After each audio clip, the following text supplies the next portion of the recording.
You just mentioned the course there. How long is the course? How long did you train to become a SIRPA practitioner? So the SIRPA training it's in 3 levels essentially, and the first level is very much a basic introduction course. It's about 10 hours, I think currently. It's about to change to be a bit more, but it's currently about 10 hours, and that's actually aimed at anybody, so anybody can look at that. That's literally like an information basic level. And then the second level is about 40 hours, I think, and that is to become SIRPA trained. And essentially that gives you so much of this information and allows you to be able to integrate that into your work.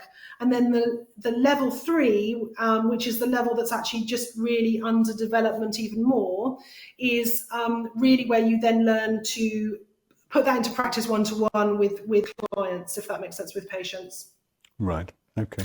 So it's 40 hours, it's 50 hours, currently about 50 hours on paper, but actually if you looked at all the and watched all the sort of adjunct videos and whatever, it would be more than that. But it's 40 hours sort of with regards to, outline training.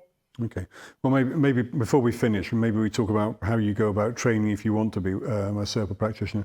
Katz has asked whether there's a list of SIRPA registered practitioners around so you can refer people if necessary.